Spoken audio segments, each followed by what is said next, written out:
Hola, amantes de la arquitectura y de la cultura. Bienvenidos de nuevo a las capsulitas culturales de Jordi. Continuando con este tema tan abundante de la arquitectura del Porfiriato, vamos a empezar haciendo un pequeño repaso de lo que vimos en la capsulita anterior. Y bueno, vamos a empezar. En la capsulita anterior vimos tres ejemplos de majestuosos edificios para el servicio público que nos enseñan lo que se puede hacer cuando hay honestidad, eficiencia y transparencia en el manejo de las finanzas gubernamentales.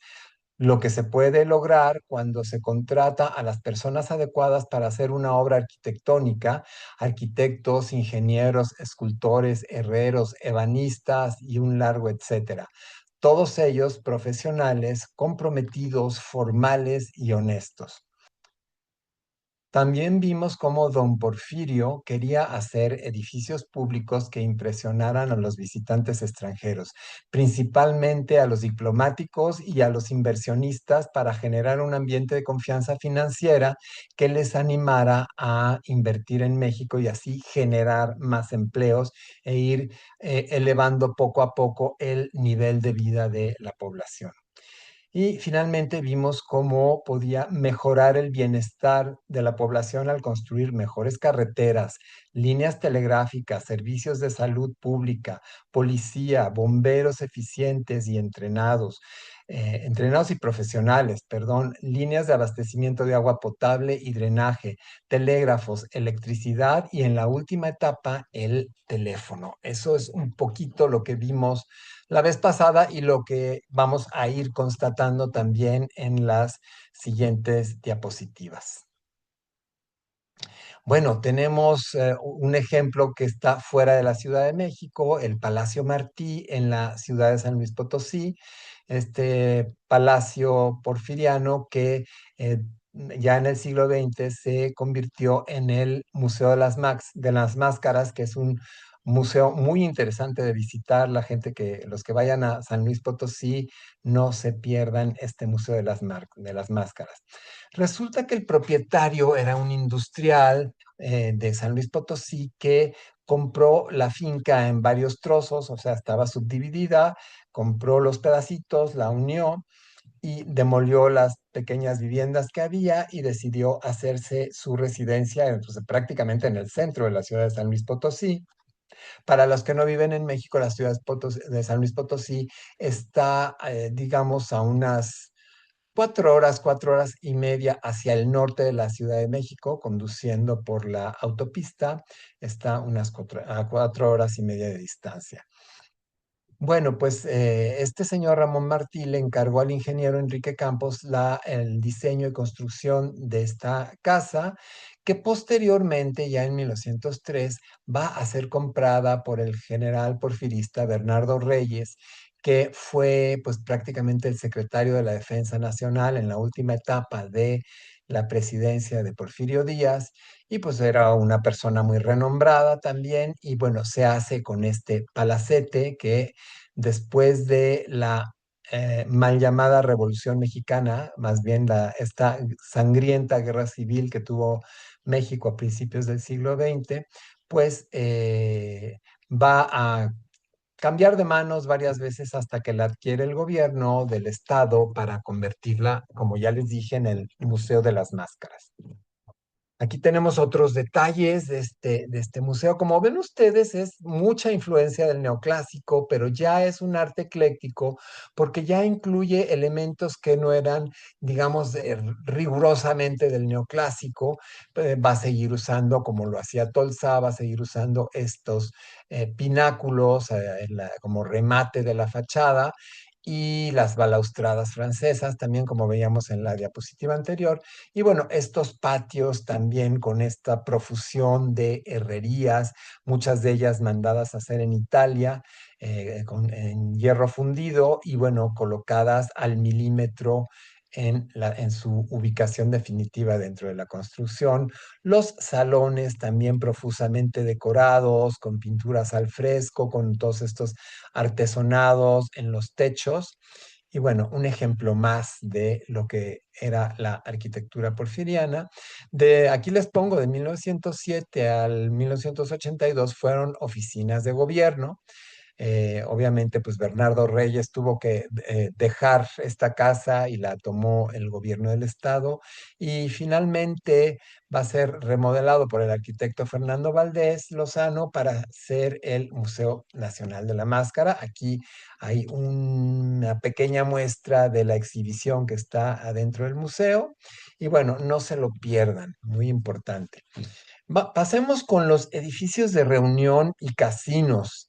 Tenemos pues para muestra un botón, ¿verdad? El Casino Español en la calle Isabel la Católica, en el centro de la Ciudad de México, inaugurado en 1905, precisamente creado con fondos de la comunidad española en México, de pues esta gran comunidad española que durante el México independiente, pues siguieron llegando españoles a vivir a México, gente que llegaba a probar suerte, a arriesgar su dinero poniendo negocios y pues emprendiendo, ¿no? Emprendiendo nuevas compañías, nuevas edificaciones, etcétera, comercios.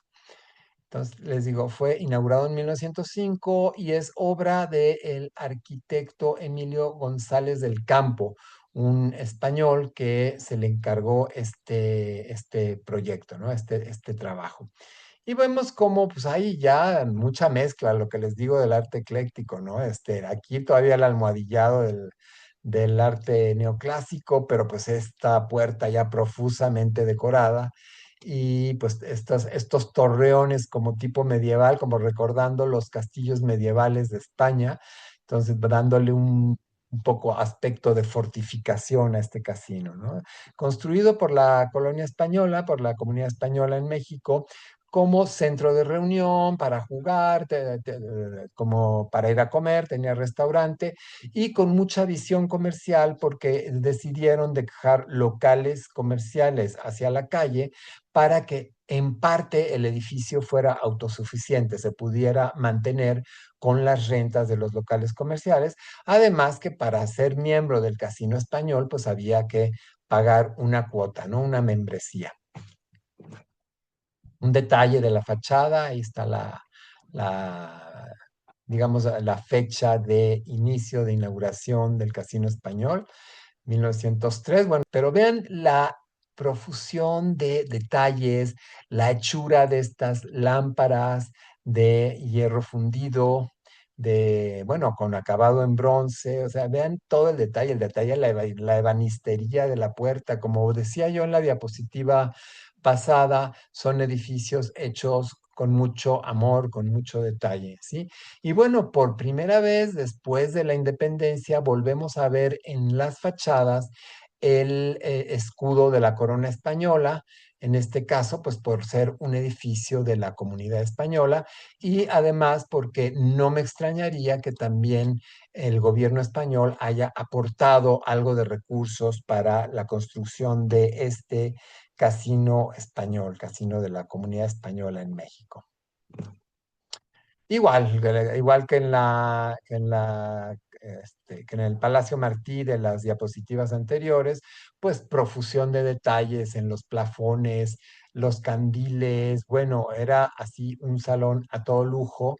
Recordando un poquito este salón, este es el salón de baile del Casino Español y recuerda un poquito los salones del trono de las cortes europeas, ¿no? De palacios en Francia, palacios en España, en Inglaterra, pues estos salones del trono que eran profusamente decorados y donde se hacían ceremonias públicas. Tenemos el patio del edificio también techado con un vitral con el escudo de la corona española al centro, el escudo oficial de España, y los escudos de las diferentes provincias de España que van rodeando toda la periferia del plafón, ¿sí? De este vitral. Y bueno, como detalle muy agradable, las banderas de España y México entrelazadas como señal de amistad entre los dos países. Tenemos un edificio público también, un edificio de uso público, de servicio público, que es la Sexta Inspección de Policía, diseñado por un arquitecto que va a seguir produciendo, aún después de la Guerra Civil Mexicana, va a seguir produciendo arquitectura. eh, ya posteriormente a la Guerra Civil, ¿sí? Pero bueno, él comienza con algunos encargos ya en la última etapa del Porfiriato. Esta inspección fue inaugurada en 1908. Se conserva, afortunadamente se conserva hasta la fecha con todo y este torreón de esquina, que bueno, no solamente tenía un fin decorativo, sino tenía un fin práctico porque era una torre de observación para poder detectar si había alguna emergencia en la ciudad, ya sea un incendio o bueno, en esa época no había problemas de embotellamientos ni nada de eso, porque vean ustedes los vehículos que circulaban y cuántos circulaban, entonces realmente no tenían esos problemas, pero sí era una torre de vigilancia, digamos, para ver cualquier urgencia que aconteciera en la Ciudad de México, ¿sí? Bueno. Y vámonos con almacenes, comercios y tiendas. Va a estar muy variado esta y las siguientes capsulitas. Yo creo que ya la próxima capsulita va a ser la última del Porfiriato porque ya vimos pues lo más representativo. Nos faltarían algunas categorías, digamos, de edificios, pero ya estamos con esto cubriendo la mayoría de lo que se hizo. Bueno, pues vamos a empezar. Aquí tenemos dos ejemplos, hablando de Federico Mariscal, del arquitecto que me refería yo hace rato. Él construyó este edificio del nuevo ayuntamiento o departamento del Distrito Federal, como se le llamó desde la época del Porfiriato al área ocupada por la Ciudad de México y sus alrededores. Se llamaba Distrito Federal, puesto que es la capital de la federación. Eso significaba Distrito Federal, la capital de la federación, en la cual cada uno de los estados de la República cede un pedazo de territorio para crear la capital del país, ¿sí? Eso es Distrito Federal. Y pues ya después hay algún gobierno no muy informado sobre lo que es una capital federal, pues decidió cambiarle el nombre y el estatus a CDMX, como le llaman ahora, convirtiéndola pues prácticamente en un estado más de la República, rompiendo lo que es el pacto federal para crear una capital de la federación. Pero bueno, ese ya es otro tema. No me voy a meter en cuestiones políticas aquí porque lo que nos interesa es la arquitectura de esta etapa. Vean ustedes esta espectacular fachada de esta tienda en el más puro estilo romántico francés, llena de profusión de esculturas, todos estos remates en las fachadas. Aquí lo que hacen es el pináculo, en lugar de dejarlo hasta arriba, lo trasladan al último nivel.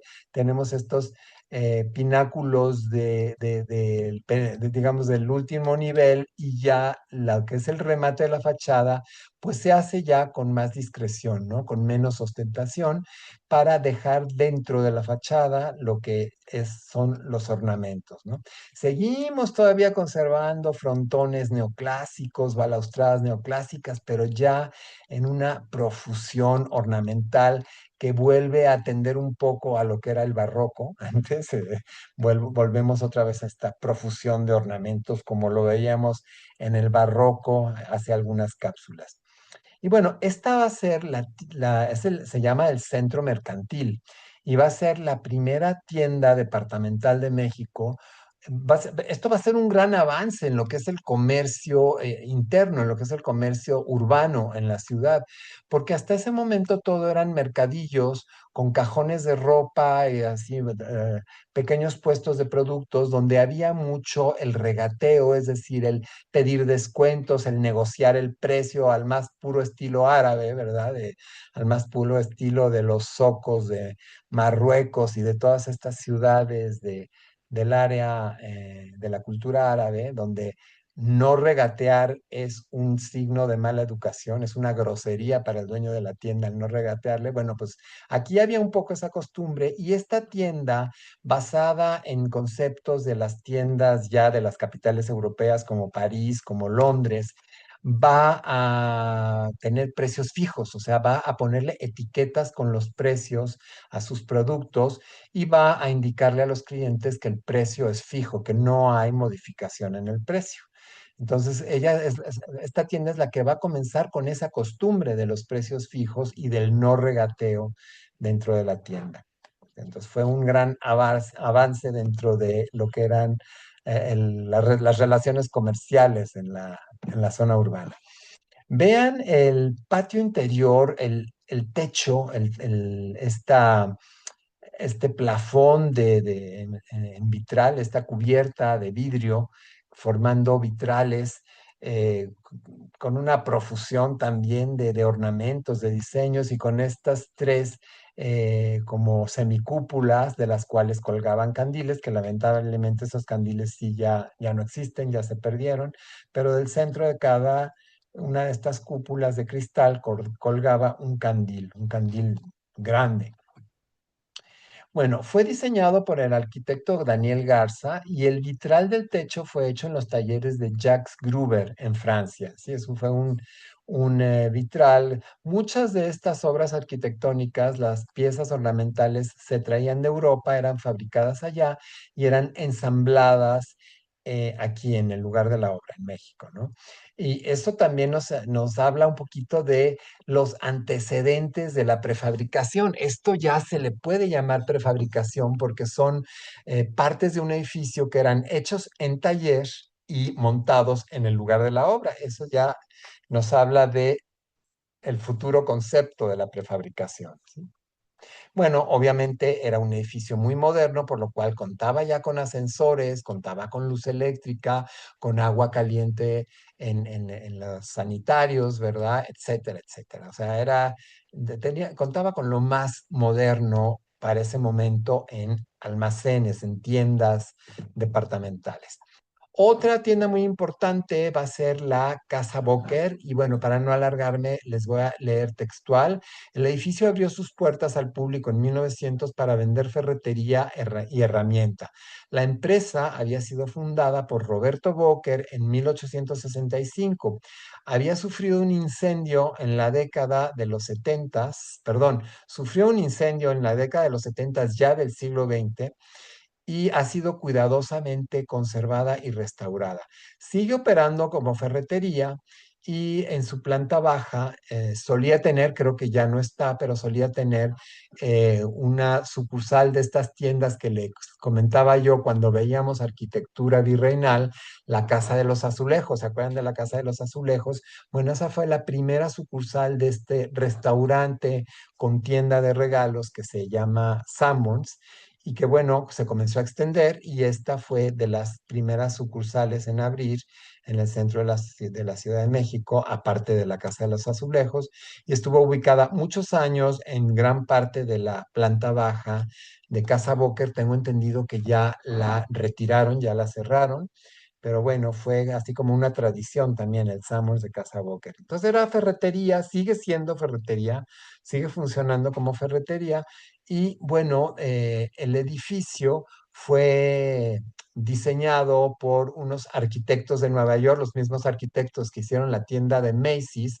Bueno, ellos van a diseñar esta tienda muy al estilo de lo que habían hecho en Nueva York y se llaman de Lemos and Corps, o sea, de la ciudad de Nueva York.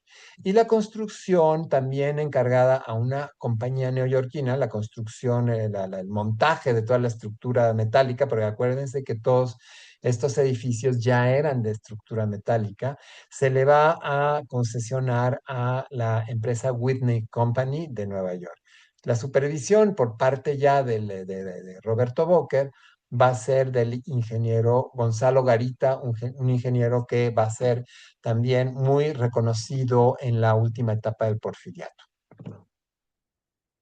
El Palacio de Hierro, bueno, el Palacio de Hierro se va a convertir en otra tienda departamental de las más sofisticadas de México había la leyenda urbana de que le pusieron así a la tienda, que porque la gente cuando comenzó a construirse la tienda, pues lo primero que la gente veía pues era la estructura metálica, la estructura de acero, y entonces comenzaron a decir, ah, mira, están construyendo un palacio de hierro, y que por eso, según esto, se le quedó el nombre de Palacio de Hierro, pero yo creo que es una leyenda urbana porque desde que se inició la empresa, o sea, las escrituras, el acta constitutiva de la empresa, ya la nombra como el Palacio de Hierro. Entonces, quizás, como les digo, es una leyenda urbana, pero que no tiene fundamento.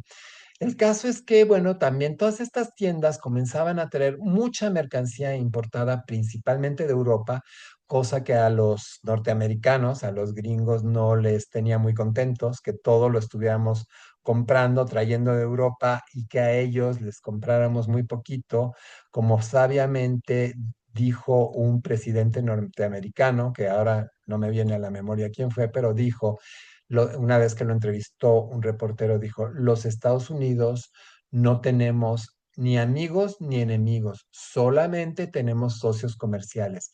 Y esa es una verdad que los norteamericanos han respetado siempre. Ellos no tienen ni amigos ni enemigos.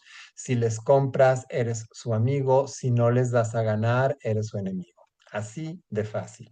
Y también si te niegas a darles materia prima, como petróleo, como minerales, etcétera, ¿no? Entonces, bueno, eso sí, han sido muy fieles a su precepto.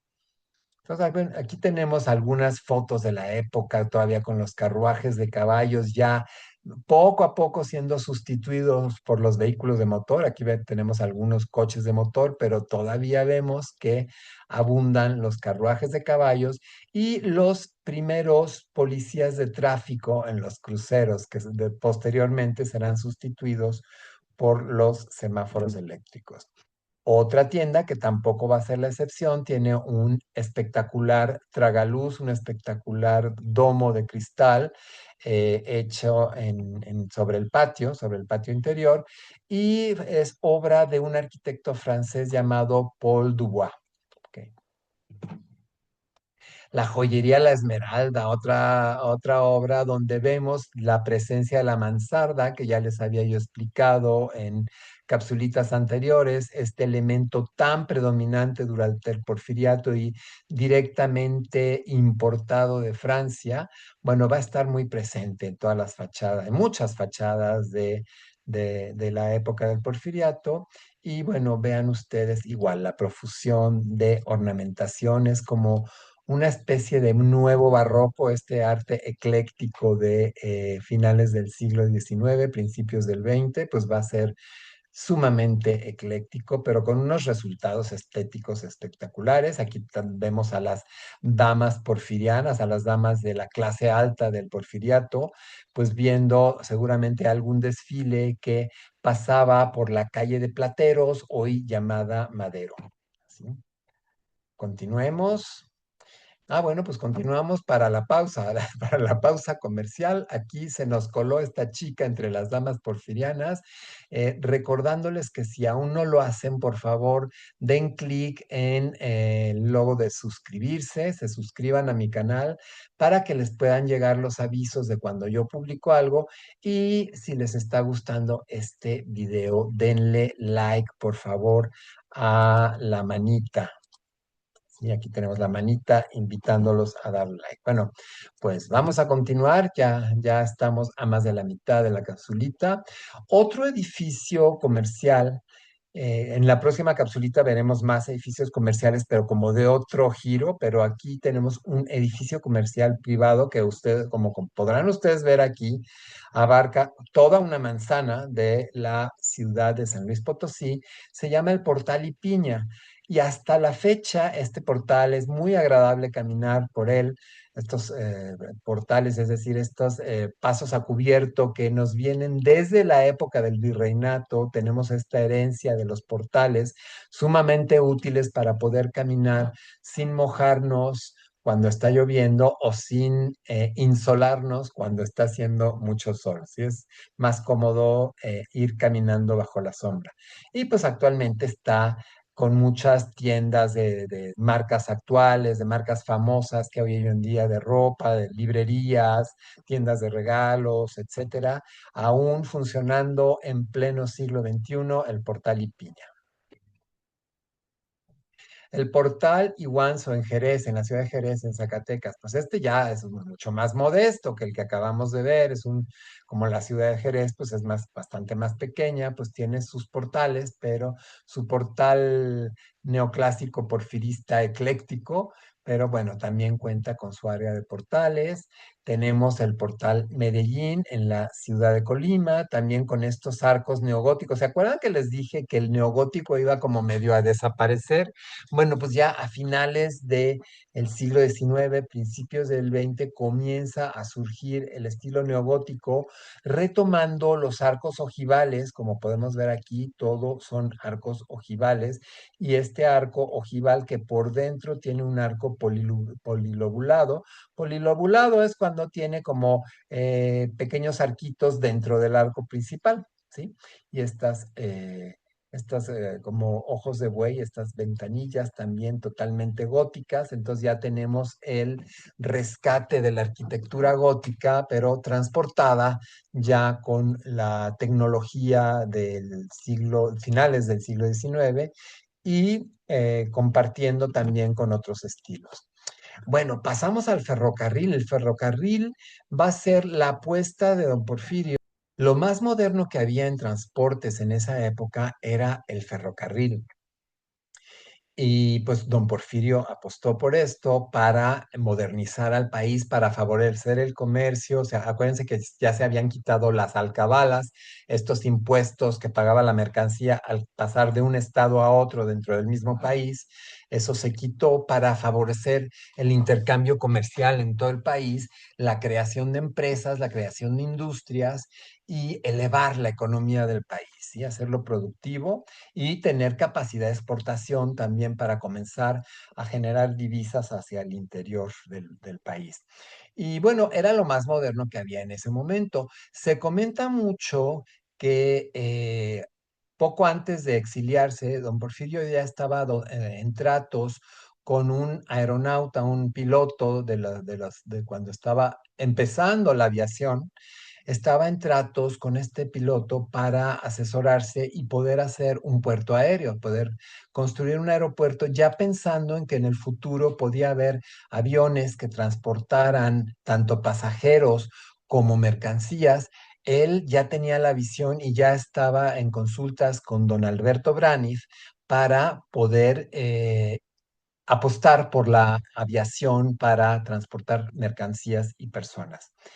Fíjense la visión a futuro que siempre tuvo este hombre. Entonces, bueno, comencemos. Pues para comenzarles a hablar del ferrocarril, pues les muestro el edificio que era la sede de la empresa de Ferrocarriles Nacionales. Los ferrocarriles, cuando don Porfirio entró al poder, eran de empresas privadas y decidió, como era una fuente de riqueza muy grande, decidió expropiarlas, decidió hacerlas, nacionalizarlas, hacerlas propiedad del Estado y que los ferrocarriles fueran nacionales, no fueran operados por compañías extranjeras. Obviamente, la empresa de ferrocarriles nacionales sí va a concesionar algunas cosas como mantenimiento de líneas, renovación de maquinaria, etcétera. Eso sí se le va a contratar a empresas extranjeras, principalmente europeas, pero el manejo y la administración de los ferrocarriles en todo el país era ya nacional, era del gobierno mexicano y ya tenía cuentas, su ministro de Finanzas, don Yves Limantour, contó en alguna carta que él también ya tenía en la mente nacionalizar el petróleo de la República Mexicana, pero pues en ese momento ya sucedieron cosas que nos llevaría ahorita mucho tiempo comentar, pero que pues a los primeros que se enteraron que don Porfirio quería nacionalizar petróleos fueron los norteamericanos y como había muchas compañías norteamericanas operando el petróleo en México, pues ya no les gustó tanto la idea junto con otras muchas que tenía don Porfirio para engrandecer a México, pues ya no estaban tan contentos nuestros vecinos del norte con esas ideas y pues decidieron quitarlo de la silla presidencial. Pero ya me estoy adelantando, vamos a continuar. Eh, Estamos viendo las oficinas centrales de los ferrocarriles nacionales. La foto es de Eugenio Espino Barros y se ubica en la esquina de Vergara, hoy Bolívar, y 5 de Mayo, alrededor de 1910. Construido por Isidro Díaz Lombardo entre 1905 y 1907, ocupó parte del espacio que dejara el antiguo Teatro Nacional. Ocupa la mitad izquierda de lo que fuera el Teatro Santana o Teatro Nacional. Sí, ¿se acuerdan que vimos en las capsulitas anteriores que estaba el Teatro Nacional, sobre todo en la capsulita de Neoclásico, veíamos este Teatro Nacional que se había construido pues por órdenes del presidente Santana y que fue cambiando de nombre y todo eso? Bueno, don Porfirio decide demolerlo, ampliar la avenida, porque este teatro remataba de frente con una, o sea, era el remate final de una avenida llamada 5 de Mayo. Don Porfirio decide demolerlo, ampliar la avenida 5 de Mayo hasta un parque que hay en la Ciudad de México que se llama La Alameda, o sea, con vista hacia la Alameda, y un solar que ocupaba un hospital ya abandonado, que decide demoler el hospital y comenzar a construir un segundo Teatro Nacional aún más lujoso y aún más impactante. Entonces, bueno, abre la calle y queda un cachito, un pedacito del terreno que ocupaba el Teatro Nacional, que ya se había demolido, y ahí decide hacer la sede del edificio de los ferrocarriles nacionales, que es este que están viendo. Aquí hay una vista actual, cómo se ve hoy en día este edificio que era la sede de Ferrocarriles Nacionales de México. Y bueno, estaciones, las estaciones. México tenía la intención de don Porfirio era hacer estaciones de ferrocarril hacia los cuatro puntos cardinales de la ciudad, los cuatro puntos cardinales, norte, sur, este, oeste. Y bueno, la única que según yo sé nunca se pudo hacer fue la del sur, pero sí teníamos la del norte, la del oriente y la del poniente. Entonces, bueno, aquí tenemos la estación de Buenavista o estación del norte, que aún funciona y son los ferrocarriles que salen hacia el norte y conectan con la frontera de Estados Unidos. Nuestro vecino del norte en México son los Estados Unidos y bueno, de aquí salía el ferrocarril que se iba hasta la frontera con Texas y ahí entraba al territorio norteamericano. ¿Sí? Estas fotos de ya de los años 40, donde todavía estaba en pie esta estación de Buenavista.